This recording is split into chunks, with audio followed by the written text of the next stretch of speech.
चलो एक प्रसंग श्रीमद् भागवत महापुराण का श्रवण करते हैं। भगवान श्री कृष्णचंद्र जो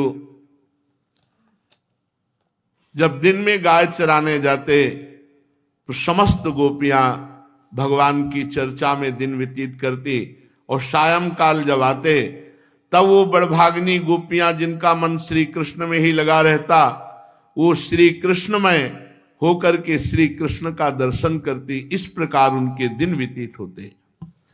परीक्षित, जिस समय भगवान श्री कृष्ण ब्रज में प्रवेश कर रहे थे, आनंद उत्सव की धूम मची हुई थी, तो कंस ने एक बड़े महान बलशाली राक्षस को भेजा, असुर को, जिसका नाम अरिष्टासुर था। वो दैत्य भयंकर बलशाली बैल का रूप धारण करके आया।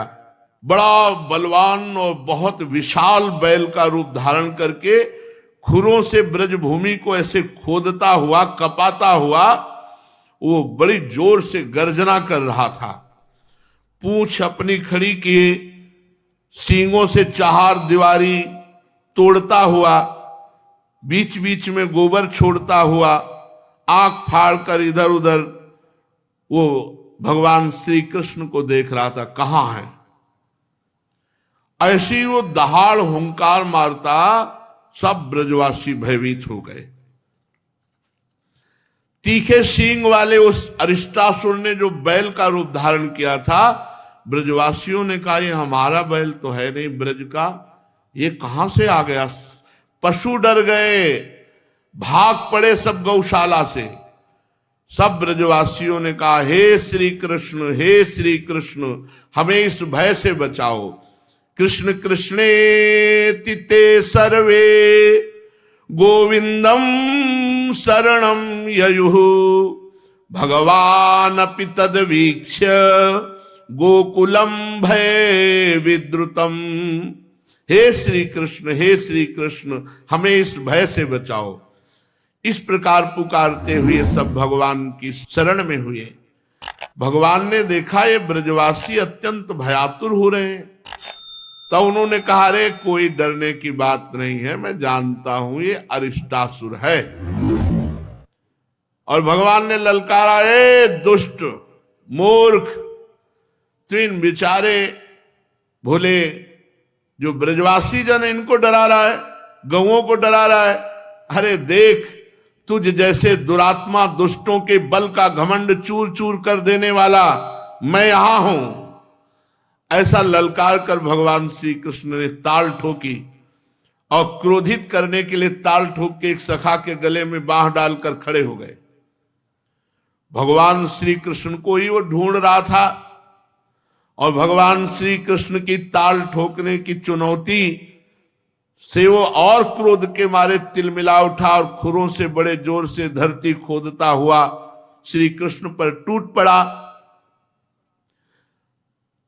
उसने अपनी तीखे सींग आगे कर लिए, लाल लाल आंखों से टकटकी लगाकर श्री कृष्ण की ओर टेढ़ी नजर से देखता हुआ इतने वेग से टूटा मानो इंद्र के हाथ से छोड़ा हुआ वज्र हो। भगवान सावधान होकर खड़े हो गए। अरिष्टासुर जो बैल बना हुआ भगवान पर आक्रमण किया, तो भगवान ने उसके दोनों सींग पकड़ लिए, और जैसे एक हाथी अपने से भिड़ने वाले दूसरे हाथी को पीछे हटा देता है, वैसे ही उसे 18 पग पीछे ठेल कर दौड़ाते हुए उल्टा सींग पकड़ के उल्टा दौड़ाते हुए 18 पग ले गए और पछाड़ दिया।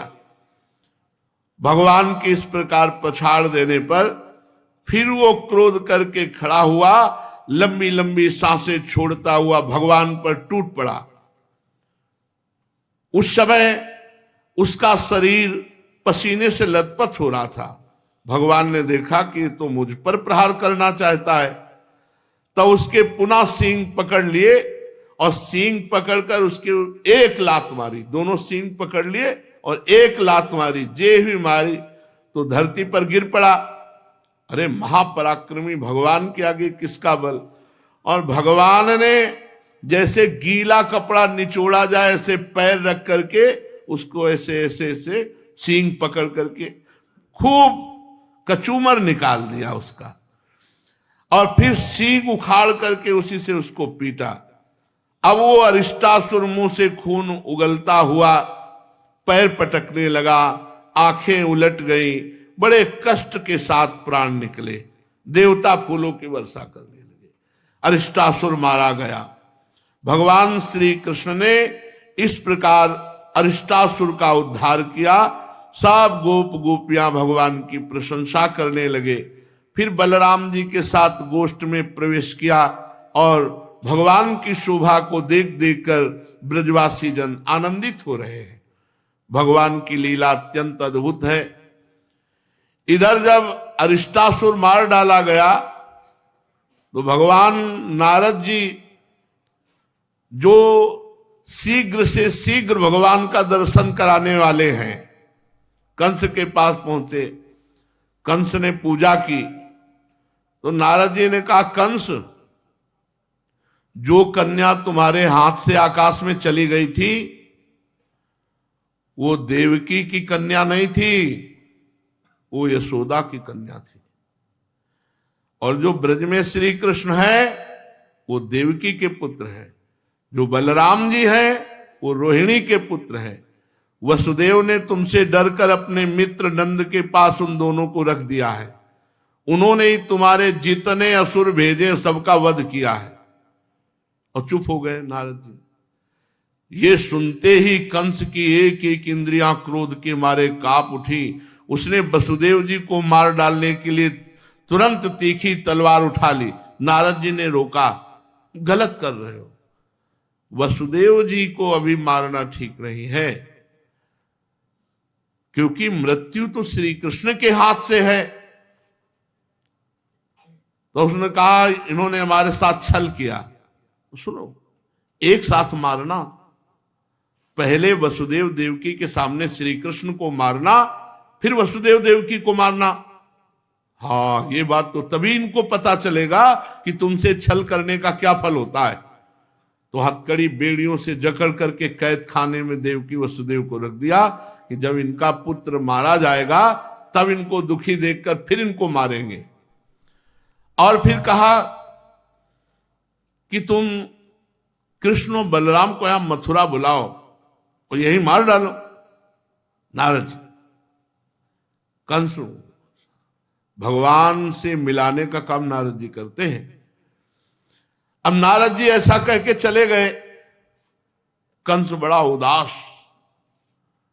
इतने में ही केशी नाम का एक असुर आया और उसने कहा, आप उदास क्यों, एक बार हमको अवसर दीजिए। तो कहा, ठीक है, तुम बलराम और श्री कृष्ण को दोनों को मार डालो। केशी बहुत बलवान था।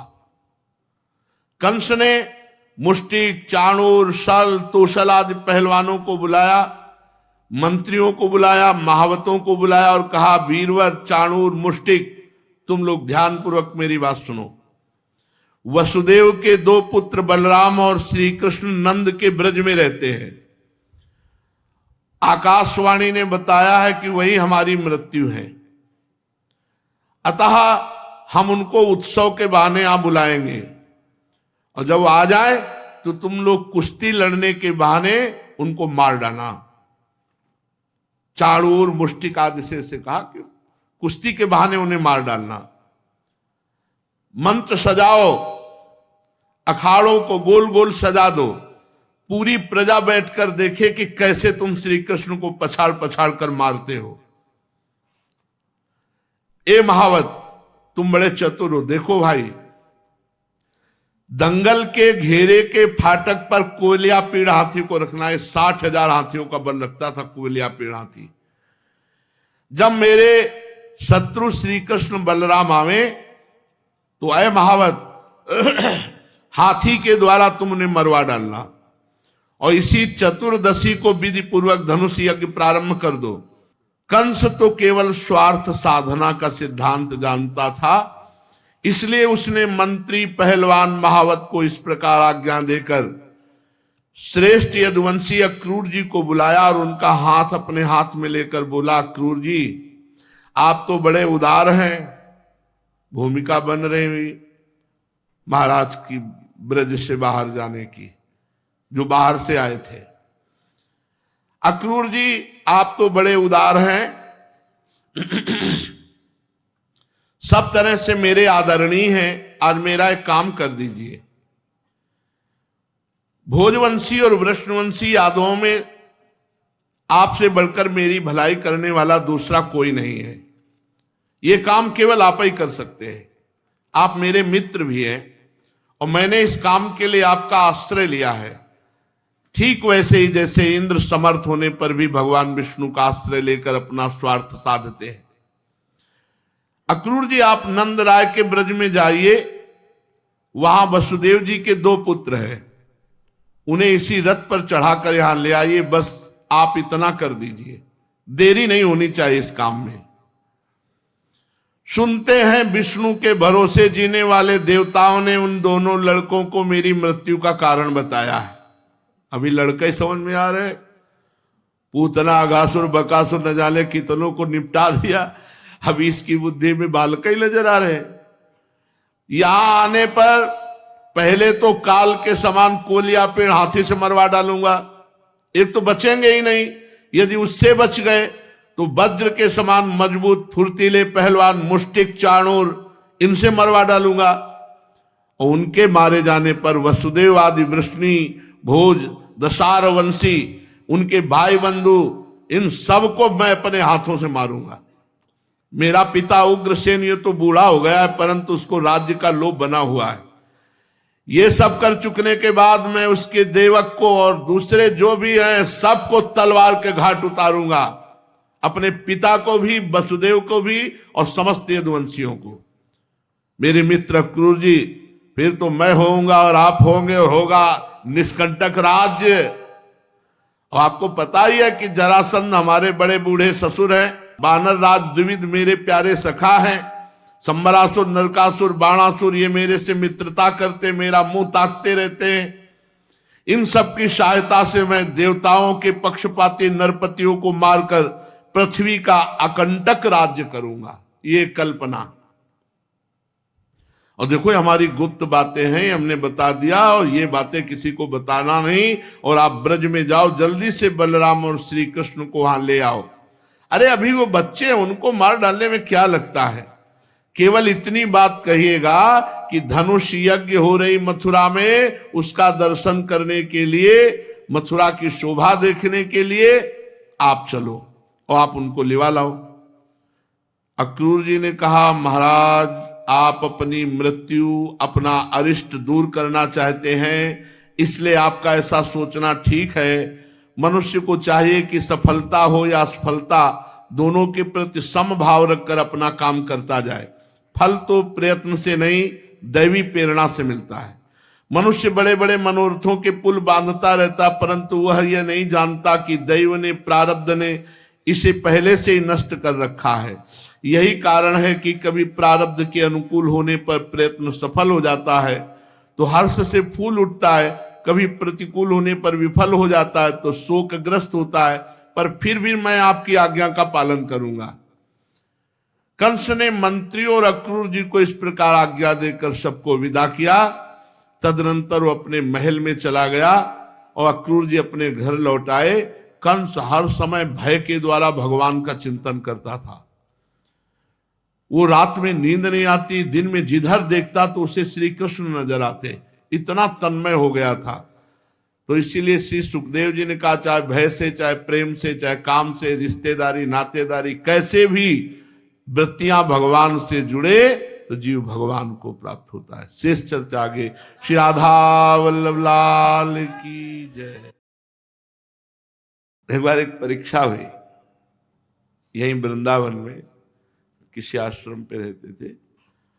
शिवरात्रि का दिन था, गोपेश्वर जल चढ़ाने गए तो बड़ी भीड़ थी। अपने तो ये देखा भीड़ है, सोई रोड में ही आंख मूंदा और गोपेश्वर का ध्यान किया, वहीं पूरा चढ़ा दिया, वापस होने लगे। मन में था भगवान शंकर ने स्वीकार किया कि नहीं। एक प्रच्छन्न वेशधारी संत आए, एक ही वस्त्र था हमारे से। उनका बहुत बढ़िया वस्त्र है, मुझे सर्दी लग रही, दे दोगे? ले लीजिए। यहां से पहनते थे ऐसे, उन खींचा, बड़ा आनंद हो, कहा है अंदर आया, शिव जी ने स्वीकार कर लिया। देह भावातीत। हमारे अंदर ये नहीं आना चाहिए कि ये मेरी वस्तु है, नहीं, प्रभु ने दिया है। अगर प्रभु किसी भी रूप में आकर के मांग लेते हैं तो श्री राम जी को फांसी की सजा मिली थी इसी बात के लिए। उनको खजांची बना दिया गया था, जो आके उनसे हमारी बेटी का ब्याह है, ले जाओ, अमुक रोग है उसके लिए औषधि के लिए पैसे ले जाओ। जब बादशाह को पता चला तो अन्य धर्मावलंबी बादशाह था, काजियों ने कहा आपके साथ बड़ा दगा किया इन्होंने, खजाने को लुटा दिया। तो उनका श्री राम क्यों लुटाया? बोले सरकार, हम किसी को दुखी नहीं देख सकते, अगर किसी के आंसू हमारे सामने गिरे तो सबसे बड़ा बंधन हमारे लिए यही है कि हमारे कदम नहीं आगे बढ़ते। क्या बात है, आप क्यों रो रहे हैं? उसका रोना बंद होना चाहिए, उसको मुस्कुराना चाहिए। ये प्रत्येक भक्त का हृदय होता है। लड़खड़ा जाएंगे उसके कदम। अगर कोई सामने रो रहा है तो क्यों, ये क्यों रो रहा है? सैकड़ों बार प्रश्न, कभी कभी पूछ भी लेते हैं। एक जैसे रुक गए, सब रोक दिए, हम क्यों रो रहे हो, क्या बात, क्या चाहिए आपको? वह कुछ नहीं, बस देख के आपको रो रहे थे। ऐसा बुरा हाल, देख के रोना आता है। प्रेमानंद, प्रेम कहते हैं प्रियाजू को, सांद्रानंद घन प्रेम मूर्ति किशोरी, और आनंद कहते हैं लालजू को, जो आनंद सिंधु सुखरासी, और दोनों का संगम प्रेमानंद। प्रेम आनंद, प्रिया और लाल का जो मिलन है वही प्रेमानंद है। शायद है हम नहीं देख पा रहे, लेकिन वो कहीं प्रेमानंद को देख पा रहे होंगे तो उनको रोना आ रहा होगा। श्री राम जी सदैव प्रभु के अनुराग में डूबे हुए, आनंद में डूबे हुए, जब ये एक आदमी को मिल जाता है तो दूसरा बता देता है, कोई समस्या हो तो पहुंच जाना श्री राम जी के पास। उस भाव में श्री राम जी ने आधा खजाना लुटा दिया था। काजियों ने कहा सरकार प्रेम से बात मत कीजिए, ये खजांची थे, आपके साथ दगा दिया, इनको दंड दीजिए। बोले आप लोग निर्णय करके बताइए। बोले फांसी की सजा पास हो गई, श्री राम जी को फांसी की सजा पास हो गई। उनके हाथ पीछे बांध लिए गए और जैसे वध के लिए ले जाया जाता था तो एक बार बादशाह ने पूछा, श्री राम तुम्हारी कोई आखिरी इच्छा, किसी से मिलना चाहते हो, तुम्हारा कोई है? कहा हाँ है, एक बार केवल आंख मिला लेने दो। कौन है परिवार का सदस्य? बोले विट्ठल भगवान। केवल एक बार मुझको उनके सामने ले चलो, आंख मिला लेने दो, बस तुरंत मार देना। ले गए, पीछे हाथ बांधे हुए, और विट्ठल भगवान की तरफ देखा और कहा राजी हो? ठीक है, बस बोले ले चलो। और इधर विट्ठल भगवान वहां पहुंच गए। हुजूर, वह कौन हो? वो सुंदर श्यामल रूप, किशोर अवस्था, अरविंदाक्ष, मुस्कुरा के कहा श्री राम का नौकर हूं। श्री राम ने तो कभी नहीं बताया। अरे वो मानते नहीं, तुम्हारी नौकरी करते हैं, उनके यहां कुछ कमी है क्या? पर पता नहीं उनको कौन सी शौक है।